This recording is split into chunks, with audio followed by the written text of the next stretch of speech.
Friends, తల్లి గర్భంలో మానవుడి ప్రయాణం ఎలా మొదలవుతుంది, 9 నెలల ఆ చీకటి ప్రయాణం ఎలా ఉంటుందో చూద్దాం పదండి. ముందుగా కోట్ల సంఖ్యలో విడుదలైన స్పెర్మ్స్ స్త్రీ అన్నం వైపుకి ప్రయాణిస్తాయి. అందులో కేవలం ఒక స్పెర్మ్ మాత్రమే ఆ అండం లోపలికి చేరుకుంటుంది.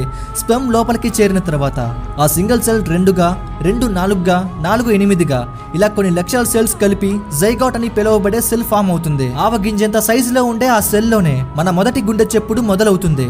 2వ నెలలో ముఖం, కళ్ళు, చేతులు, కాళ్ళు మెల్లగా రూపుదిద్దుకుంటాయి. 4వ మరియు 5వ నెలలో బాడీలో ఉన్న వెముకలు గట్టిపడతాయి. శిశువు గర్భంలోనే ఆవలింతలు తీస్తుంది. 5వ నెల నుండే తల్లికి బిడ్డ కదలికలు అర్థమవుతాయి. 6వ మరియు 7వ నెలలో గర్భం బయట వినిపించే శబ్దాలను, మరీ ముఖ్యంగా తల్లి గుండె చెప్పుడును, ఆమె వాయిస్ ని వినగలుగుతుంది. 8వ మరియు 9వ నెలలో ఊపిరితిత్తులు పూర్తిగా తయారవుతాయి. సరైన బరువుకి బిడ్డ చేరుకుంటుంది. ఈ ప్రపంచంలోకి రావడానికి వీలుగా బిడ్డ తలక్రిందులుగా వస్తుంది. తల్లి గర్భమే ప్రపంచం అనుకున్న ఆ బిడ్డకి బయటికి వచ్చాక కొత్త ప్రపంచంలోకి అడుగు పెడుతుంది.